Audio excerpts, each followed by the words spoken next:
The problem with Hollywood's broke man agenda.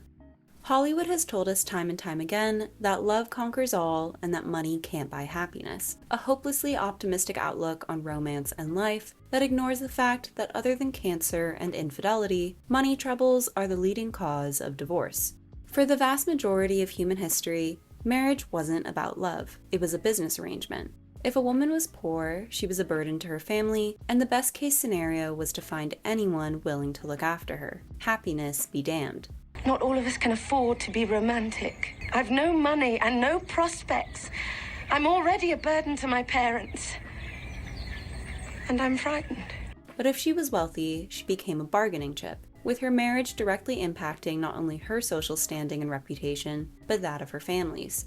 Men, on the other hand, had significantly more freedom, and it wasn't uncommon for wealthy men to marry beneath their station, taking into consideration a woman's beauty, youth, or domesticity over her financial circumstances. In other words, men had more of a choice when it came to who they loved, while women had to make do with what they got.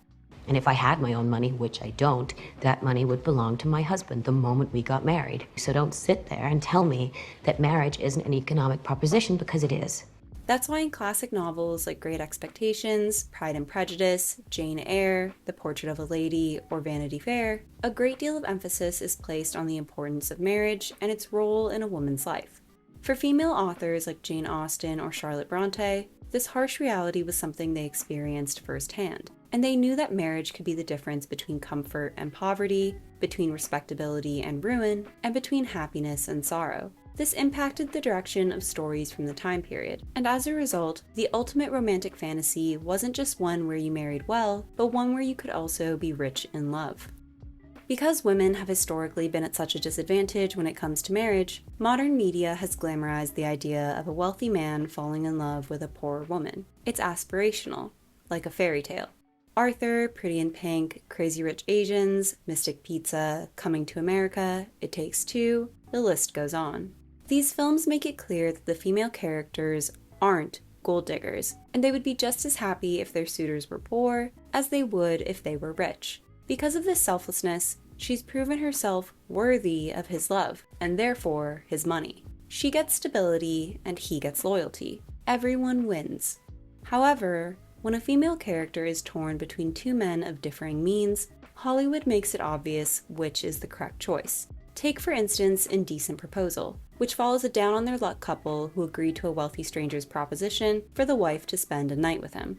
Although both husband and wife are on board with the idea initially, it soon causes a rift in their marriage and they break up, driving her back into the arms of the scheming millionaire. But of course, it's Hollywood, and we need a happy ending with a decent moral message. So the couple manage to reconcile, even though their financial problems aren't even close to being resolved. Now, in the first draft, Diana actually doesn't sleep with Gage, and David's paranoia and resentment is all due to his own insecurities. But in the film, they have sex. Why the change? Because if she never sleeps with him, then her husband is the problem. But if she does, then his rage and disgust become justified. During production, Robert Redford actually insisted that his character not be as outright villainous as intended, making Gage quite the charmer, to the point that I'd argue that in spite of how he and Diana got together, he's still the best choice for her in the end, something the filmmakers seemed acutely aware of, as they make Gage literally lie to her in order to drive her away. The premise of the film tapped into a primal cultural fear, that women might pick money over love. But Hollywood made sure that audiences knew that no matter how attractive or wealthy someone is, true love can't be bought. This point was driven home in other films like The Wedding Singer, Reality Bites, Crossing Delancey, and Moulin Rouge, which presented the wealthier suitor as a detestable scumbag. Take Titanic, for example. On paper, Cal is the perfect match for Rose. He's handsome, educated, wealthy, and powerful, but he's also arrogant, possessive, and dismissive of her intellect. Jack is the opposite, making up for what he lacks monetarily with earnestness and spontaneity. Sure, he might not be able to fulfill Rose's material needs, but at least emotionally, he has her covered.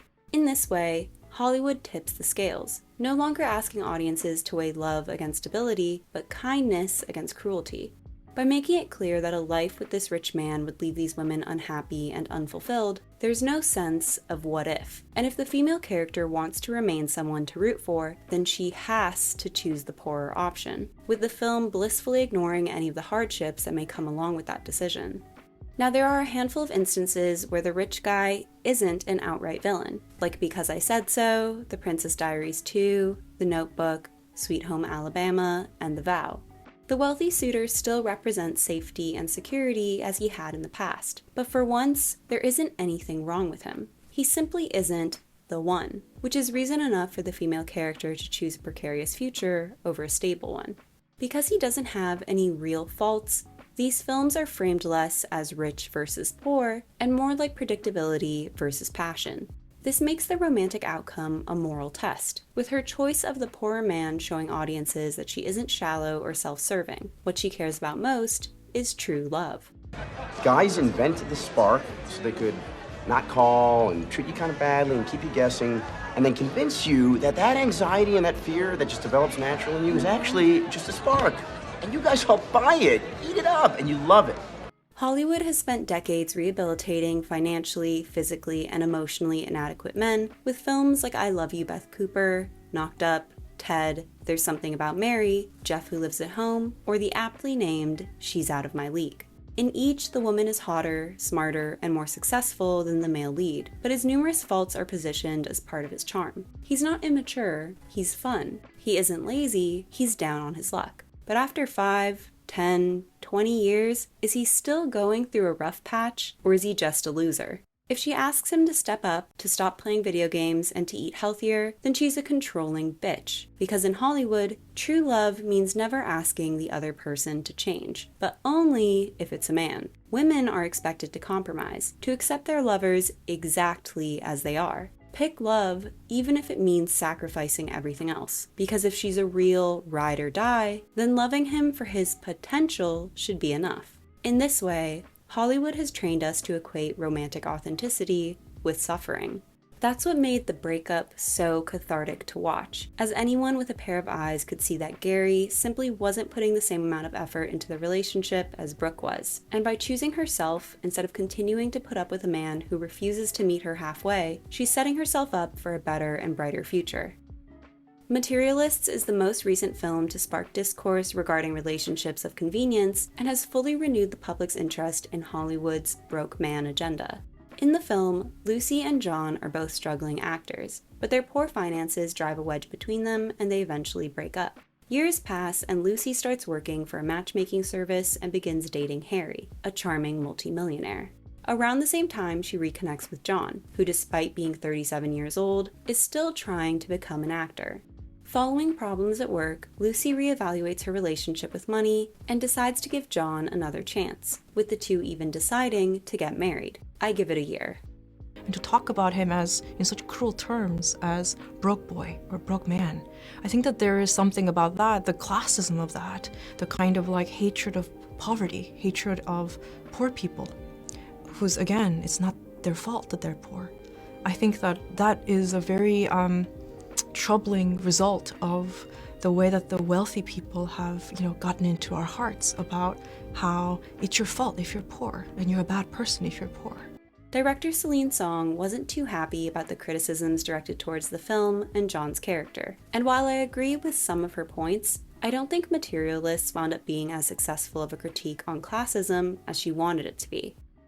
We're supposed to see Lucy's materialism as a fatal flaw, but simultaneously, there's nothing wrong with a 37-year-old man who can't pay a parking ticket.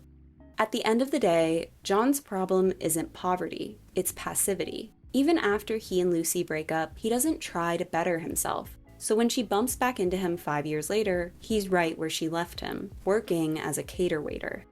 You definitely shouldn't marry a guy that has $2,000 in his bank account. It's been years, and I still can't afford to be with you. Now, I admit I'm not confident that I can make myself less broke. You don't need to worry about that. You know I can take care of myself. The fact that he confesses his love for Lucy by admitting his financial insecurities while simultaneously saying that he isn't sure if he can unbrokify himself is just crazy to me. Sure, you can give him points for his honesty and practicality, but my God, Dream bigger, man. Or at the very least, maybe it's time to consider a career change? If this were a film truly concerned about critiquing capitalism, we'd see him grinding, only to fall short again and again and again. Even if he's still technically a failure, it would at least show Lucy and the audience that he's been trying his best, instead of just coasting. Now, I'm not saying that John has to give up on his dreams. After all, several actors didn't get their big breaks until they were in their 40s, like Alan Rickman, Bryan Cranston, Kathy Bates, Viola Davis, hell, even Pedro Pascal himself. But unlike these actors, John is doing the bare minimum. Like he's waiting tables and living with 2 other grown men, but he still thinks he's too good to audition for a commercial? Come on. It honestly just feels like he likes being able to call himself a struggling actor, that way no one can expect more from him.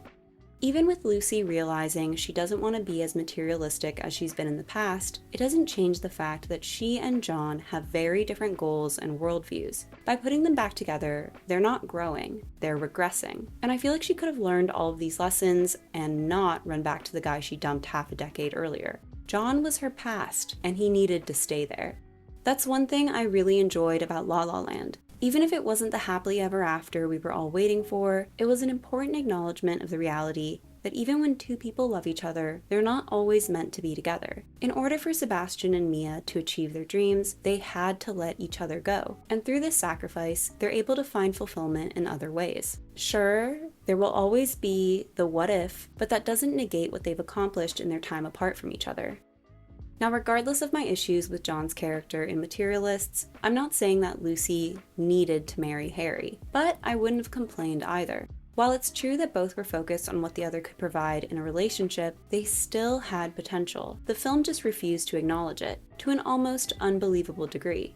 Instead of opening up to Harry, Lucy continues to rely on John, making it abundantly clear that they were the ones who were going to get together in the end. But who's to say that Harry wouldn't have been able to provide for her emotionally if she'd given him a chance? At the very least, they wouldn't be fighting about paying the rent every month. It's just weird because in every other way, Materialists was a pretty accurate look at modern dating, but the ending completely ignores the realities of the 21st century.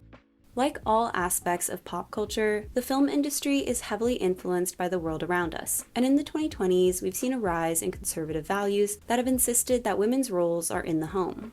A trad wife doesn't work. Her husband brings home the bacon. A high-value woman gives up her dreams to help her man live out his fantasy.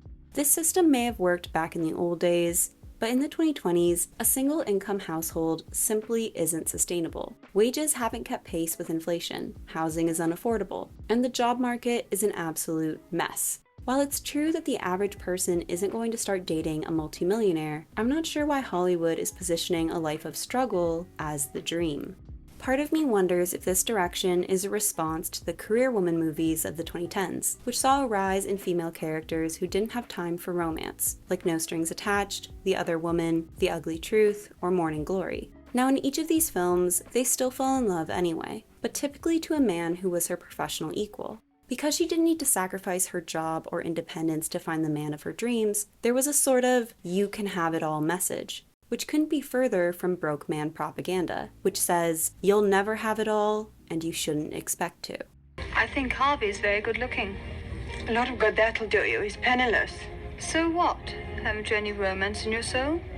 Money makes me romantic. Don't you know that a man being rich is like a girl being pretty? You might not marry a girl just because she's pretty, but my goodness, doesn't it help? Obviously, I'm not saying that only the rich are deserving of love, but why is Hollywood still telling women to accept mediocrity? Is it just because it's easier to shame them for wanting stability than actually hold men accountable for their failures? These types of movies are meant to be a form of escapism, a fantasy. So why is it in these fantasies that we're still choosing the harder life? We're told that the right guy is the one who has less, does less, and offers less. But if he loves you, then I guess that's enough. Don't worry about the bills. What are your thoughts on broke man propaganda? I hope you enjoyed this video. Don't forget to like and subscribe, and I'll see you soon. Bye!